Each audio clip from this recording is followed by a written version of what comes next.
have this beautiful moonfish. Okay, before we get started talking about moonfish, one of the things I'd like to talk about quickly is the fresh fish that we have on board the ship. Okay? A lot of times when you travel on cruise ships, because they're moving from port to port, country to country, they take on supply at the beginning of the cruise, expecting to get all the way through. So about 80–85% of the food products are frozen on board the ships. One of the things I'm very happy and fortunate to be able to have here on board the ship is fresh fish for everybody. Wow. Okay, so throughout the next 7 days, you're going to be having pretty much 100% fresh fish in the dining room every single evening. Okay, the only fish that I bring on board that's not fresh is salmon, because it doesn't come locally. But the fish that we do have on board, yellowfin tuna, mahi-mahi, wahoo, papio, and this beautiful moonfish all came yesterday to the ship. We brought on around 2,100 pounds of fresh fish. Okay, it comes on the whole just like this. And then we have one gentleman on board who's our one of our butcher chefs who takes care of cutting all our meats and fish every day for us.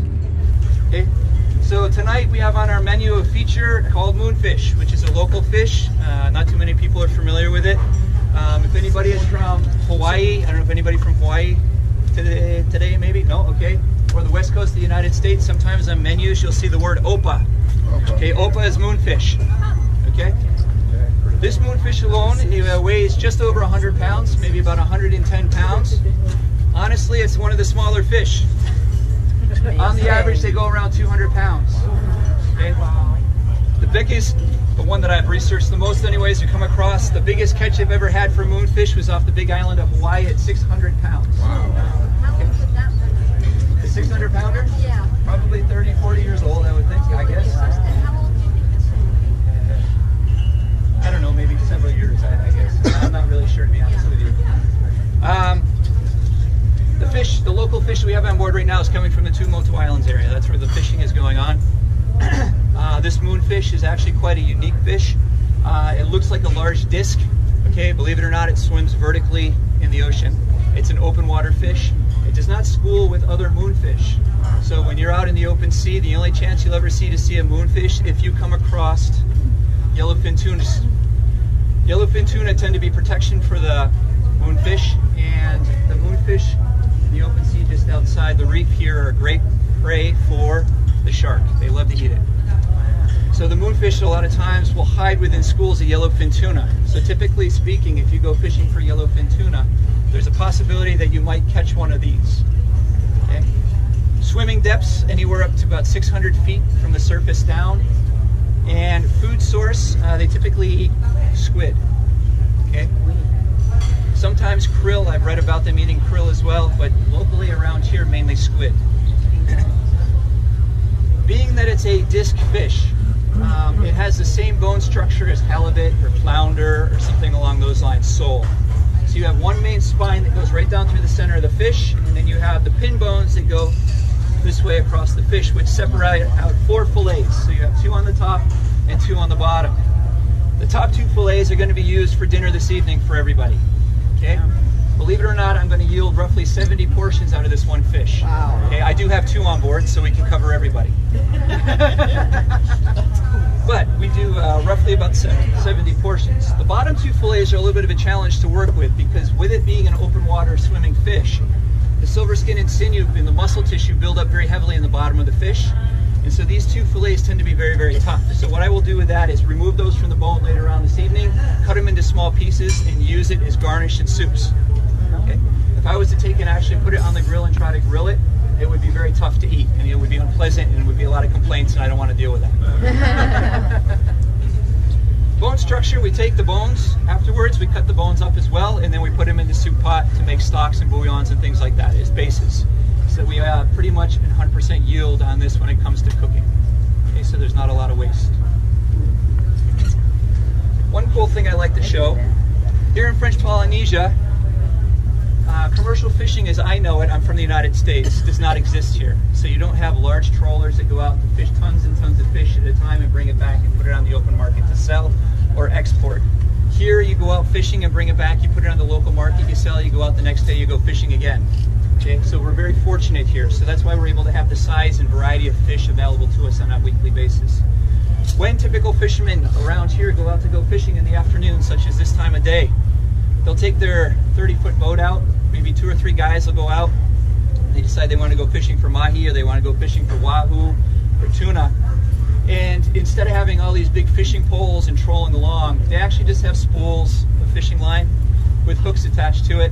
The spools are hooked to the side of the boat. They drop the bait with the hook off the side of the boat, and they just let it sit. When a fish grabs the bait and starts to run, there's a buoy that will attach to it, and the fish will drag the buoy until it tires out, and then they physically pull the line in. Okay?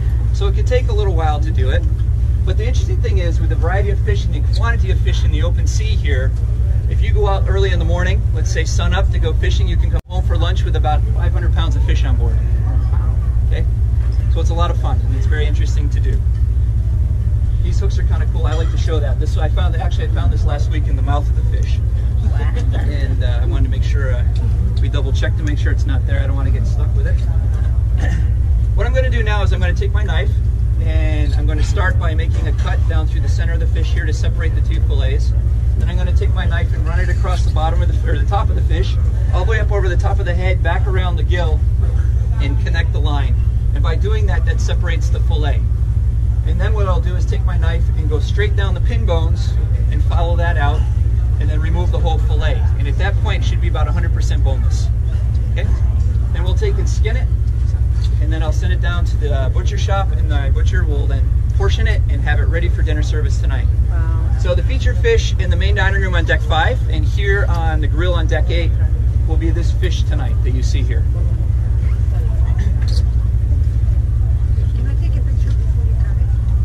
Sure. And I've got a question. Yes, sir. I'm from the San Francisco area, and I sail offshore and I've run into sunfish. Are they related? Sunfish are similar. I don't know how related they are, though.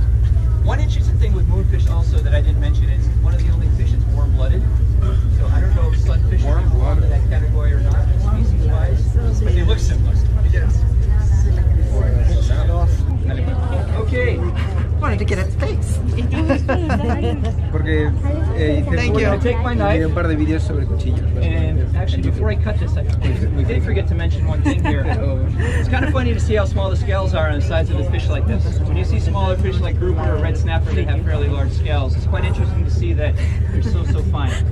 So one of the things that I don't do is I don't scale this fish before I cut it. A lot of times you'll scale the fish because you want to be able to cut through the skin and to be able to fillet it. We don't do that with this. If you were to do this, it's one hell of a mess to clean up afterwards when you're done. So we're going to take the knife and we're going to pass it straight down through the skin. Like so, straight down through the center of the tail. I'm going to go back up to the top again and work my way down just to the point where I touch the tip of the knife to the bones. You can see that the bone or the knife is jumping across the bones of the fish.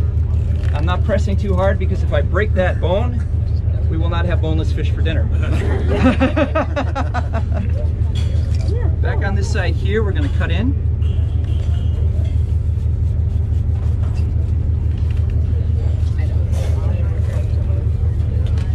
Right to the top of the head. And of course, the biggest trick to this is having a sharp knife. I'm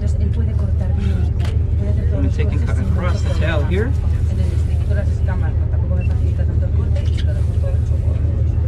Come back in, and with the tip of the knife, start running it right down our beautiful pin bones.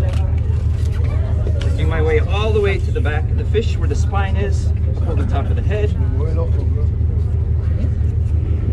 going to follow this all the way around. There, straight back to the top.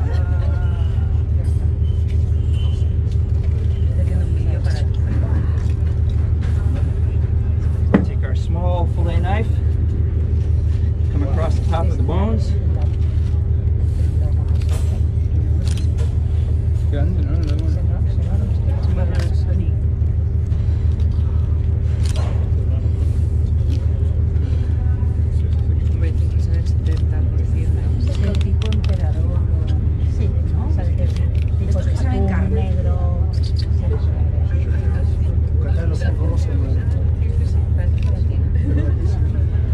And what we do, 1, 2, and 3, let's flip this fillet over. Wow. Oh.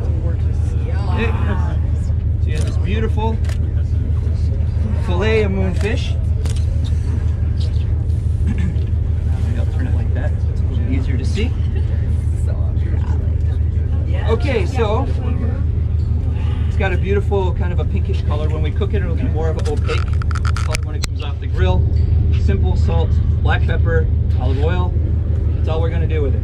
The flavor of the fish will come through beautifully. It's a very mild flavor fish. Medium oil content. We cook it about medium, no more than about medium. It starts to dry out a little bit. Okay, so that's chef's recommendation for this evening. Last thing I'll do, spin this around on the ice so you can see how I cut it out. Wow. Okay. Will you get that same slab of meat on the bottom side? Yes, sir. Yep. So basically, I did what I said is I cut right down to where the spine is, came up around the head. You can see where I followed out the knife with the pin bones, and then you have your boneless fillet. Wow. Okay. Any questions? How long have you been a chef on this particular dish? I've been with the company on and off since 2011. Very cool. Yes, sir. What's that? Awesome. Right here? No, this is just it's actually bone. Okay. Yeah. So can someone eat the eye tonight? You can. Go ahead, sister. She would be happy to.